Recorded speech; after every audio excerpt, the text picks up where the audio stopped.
नमस्कार। आपका अखबार के इस अंक में आपका स्वागत है। मैं हूं प्रदीप सिंह। प्रधानमंत्री नरेंद्र मोदी का तीसरा कार्यकाल शुरू हुआ 4 जून 2024 को लोकसभा चुनाव के नतीजे आने के बाद। तो विपक्षी दलों को लगा कि अब उनके लिए सुनहरा मौका है और प्रधानमंत्री नरेंद्र मोदी और भारतीय जनता पार्टी के बुरे दिन शुरू हो रहे हैं। लेकिन 6 महीने भी नहीं लगे, कुछ महीने में ही बाजी पलट गई।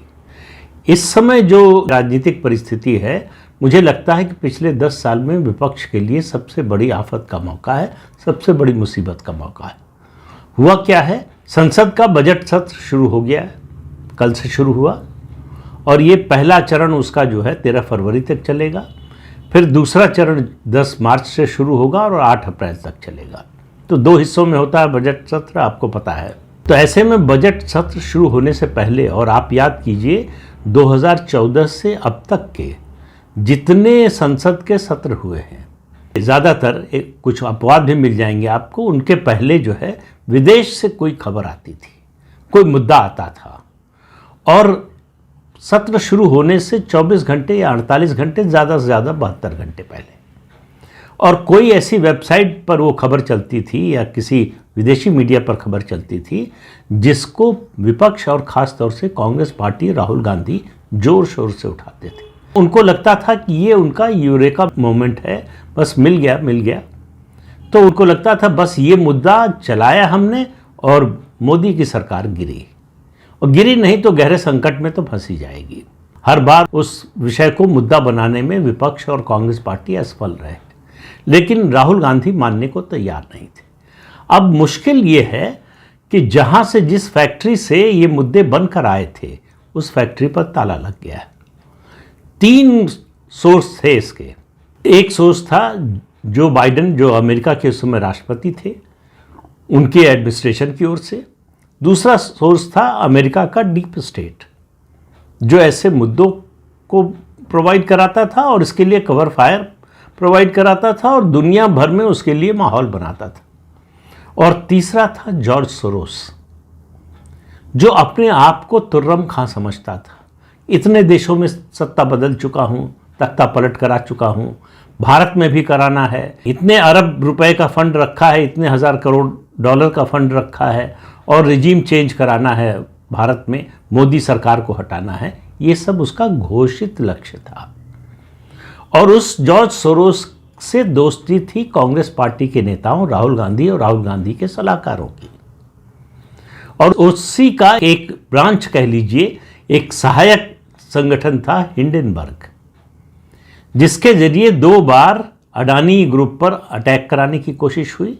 अटैक से मतलब फाइनेंशियल अटैक, और शेयर मार्केट में उसकी कंपनियों का भाव गिराने की कोशिश हुई। उससे उन्होंने कमाया, वो अलग बात है, लेकिन लाखों भारतीयों का, जो छोटे इन्वेस्टर हैं, उनका पैसा डूबा।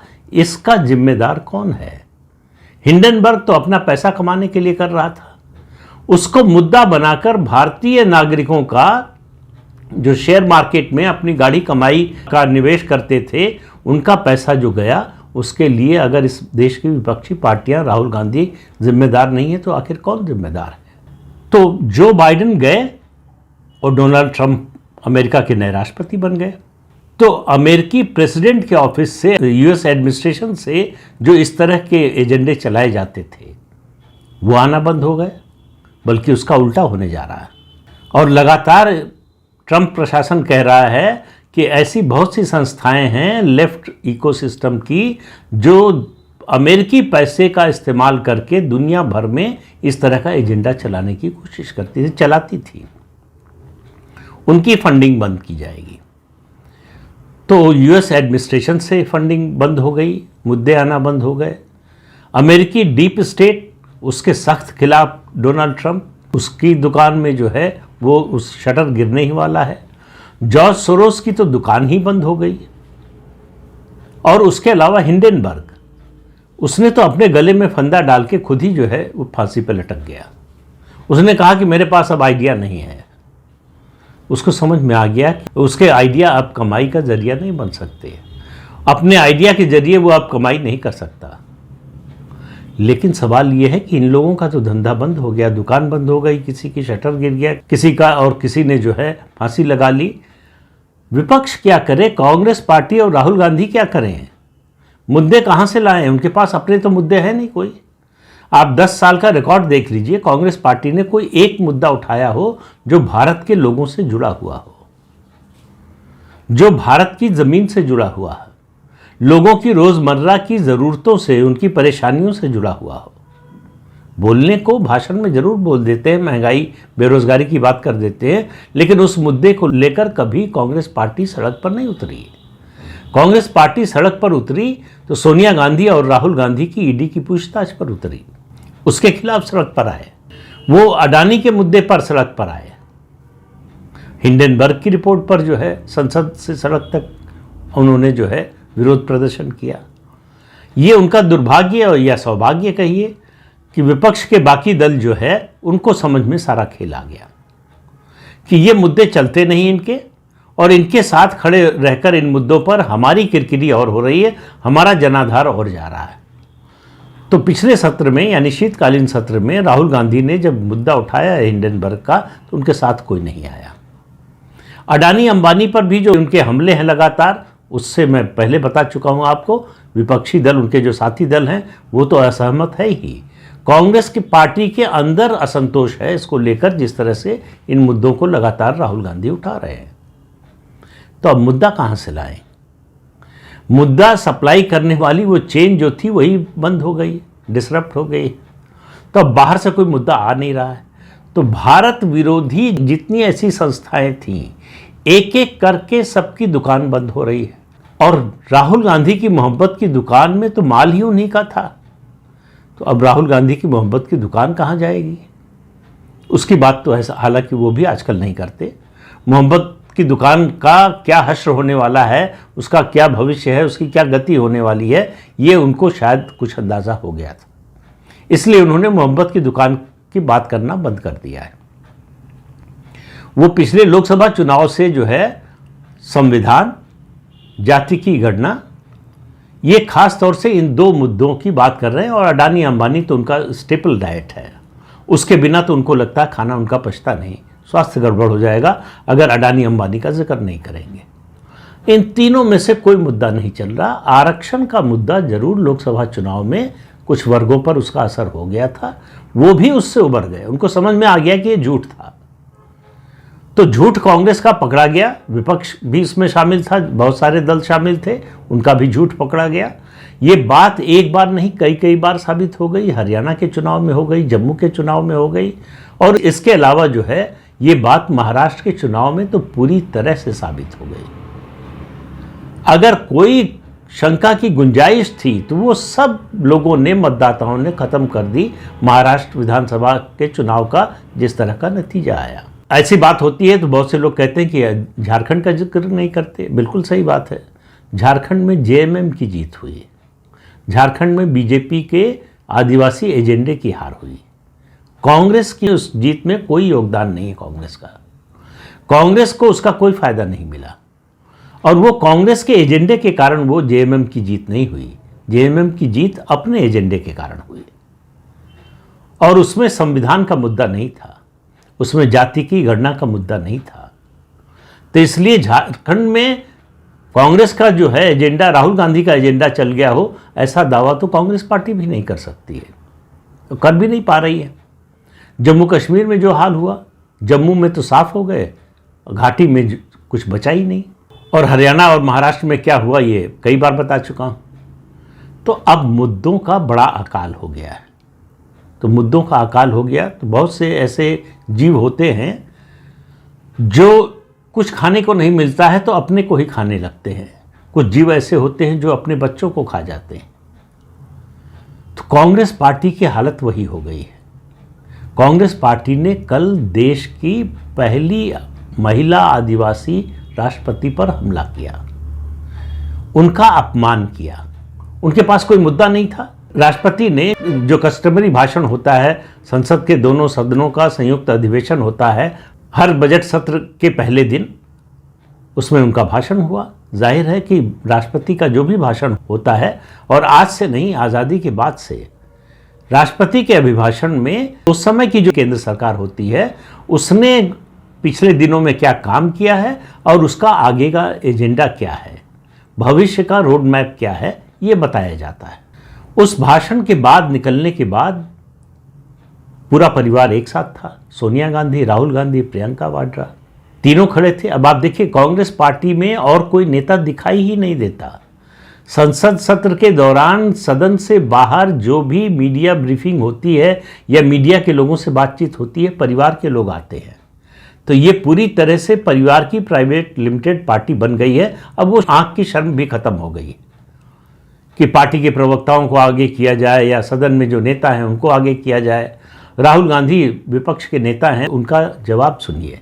उनसे पूछा गया राष्ट्रपति के अभिभाषण पर, तो उन्होंने कहा boring, one word, no comments. ये उनका कुल कमेंट। भारत के प्रतिपक्ष के नेता का राष्ट्रपति के अभिभाषण पर इस तरह का जवाब। राष्ट्रपति का अभिभाषण नेता प्रतिपक्ष के एंटरटेनमेंट के लिए नहीं होता। उनका जो भाषण था वो राहुल गांधी का मनोरंजन करने के लिए नहीं था। क्यों बोरिंग कहें? फिल्म देखने तो गए नहीं थे, न ड्रामा देखने गए थे, राष्ट्रपति का अभिभाषण सुनने गए थे। उन्होंने जो बातें कही, जो तथ्य प्रस्तुत किए, विपक्ष क्या करता है और परंपरागत रूप से क्या करता रहा है, वो उसमें मीन मेख निकालता है, आलोचना करता है कि राष्ट्रपति से ये कहलवाया गया जो सही नहीं है, राष्ट्रपति से ये कहलवाया गया जो ठीक नहीं है, राष्ट्रपति से जो बात कहलवाई सरकार ने, वो सरकार की आगे जो काम करने वाली है उसकी मंशा को दर्शाता है और वो मंशा ठीक नहीं लगती हमको। इस तरह की बातें करता है। लेकिन राहुल गांधी को समझ में आया हो तब तो प्रतिक्रिया दें, राहुल गांधी को उन विषयों के बारे में जानकारी हो तब तो रिएक्शन दें। तो सबसे आसान है, एक शब्द बोल दो, बोरिंग। तो आपको संसद की कार्यवाही, राष्ट्रपति का अभिभाषण बोरिंग लगता है। तो संसद एंटरटेनमेंट की जगह नहीं है। आप सिनेमा हॉल में जाइए, ड्रामा देखने जाइए थिएटर में, या फिर घर में बैठकर जो है ओटीटी प्लेटफॉर्म पर जो है अलग अलग प्रोग्राम देखिए, एंटरटेन होंगे आप। या दोस्तों के साथ पार्टी कीजिए, वहाँ एंटरटेनमेंट होगा। संसद एंटरटेनमेंट की जगह नहीं है। संसद में नेता प्रतिपक्ष को खुश करने के लिए कुछ नहीं किया जाता है, चाहे जिस पार्टी का रहा हो, चाहे जब रहा हो। सोनिया गांधी ने तो और ज़्यादा हद कर दी। सबसे लंबे समय तक जो महिला कांग्रेस की अध्यक्ष रही, आज भी कांग्रेस पार्लियामेंट्री पार्टी की चेयरमैन है। 10 साल तक यूपीए की चेयरपर्सन रही, एनएसी की चेयरपर्सन रही और एक तरह से पीछे से सरकार चलाती रही। एक कठपुतली के रूप में एक प्रधानमंत्री बनाया और पीछे से पूरी सरकार, मतलब प्रधानमंत्री का पद किसी के पास, ताकत किसी के पास, सोनिया गांधी के पास। वो राष्ट्रपति के अभिभाषण पर राष्ट्रपति को कह रही है पुअर लेडी, बेचारी महिला। भारत के गणतंत्र की राष्ट्रपति कभी बेचारी नहीं हो सकती, ये सोनिया गांधी को कोई समझाए। राष्ट्रपति के लिए इस तरह के शब्द का इस्तेमाल करना, शायद उनके दिमाग में रहा होगा कि ये आदिवासी समाज से आती हैं तो इनका अपमान करने में क्या जाता है। और इस परिवार की तो परंपरा रही है। ज्ञानी जैल सिंह जब 1984 में सिखों के खिलाफ जो हिंसा हुई, उस समय राष्ट्रपति थे। राष्ट्रपति के रूप में प्रधानमंत्री राजीव गांधी को फ़ोन करते थे, राजीव गांधी फ़ोन नहीं उठाते थे। लेकिन ये वही ज्ञानी जैल सिंह थे जब राष्ट्रपति का चुनाव लड़ रहे थे और चुनाव प्रचार के लिए अलग अलग राज्यों में जा रहे थे, तो कह रहे थे इंदिरा जी के कहने पर मैं झाड़ू भी लगाने को तैयार हूँ। तो जस करनी तस भोग उताता। उसके अलावा सोनिया गांधी ने राष्ट्रपति बनाया किसको? प्रतिभा पाटिल को, जो इंदिरा गांधी के यहाँ खाना बनाने का काम करती थी, मतलब नौकरी नहीं करती थी, लेकिन उनकी सबसे बड़ी योग्यता ये थी कि वो इंदिरा जी के लिए खाना बनाती थी। तो राष्ट्रपति पद पर बैठे लोगों को इस तरह से अपमानित करने के अभ्यस्त हैं। उनको झटका लगा 2 लोगों से, एपीजे कलाम से। हालांकि कांग्रेस ने उनको राष्ट्रपति नहीं बनाया था, उन्होंने सोनिया गांधी को देश का प्रधानमंत्री बनने से रोका था। ये चोट, ये जो कसक है, वो सोनिया गांधी के मन से कभी नहीं निकली। और दूसरा प्रणब मुखर्जी, जिनका पूरा जीवन कांग्रेस में बीता, लेकिन जिन पर सोनिया गांधी ने कभी भरोसा नहीं किया। और वो राष्ट्रपति कैसे बने, इसकी कहानी मैं बता चुका हूं। सोनिया गांधी की मर्जी के खिलाफ राष्ट्रपति बने। सोनिया गांधी के कांग्रेस अध्यक्ष बनने के बाद पहला ऐसा बड़ा फैसला था जो उनकी मर्जी के खिलाफ हुआ। मजबूरी में उन्हें प्रणब मुखर्जी का समर्थन करना पड़ा। इसलिए कभी रिश्ते न पहले अच्छे थे, उसके बाद तो और ज़्यादा खराब हो गए।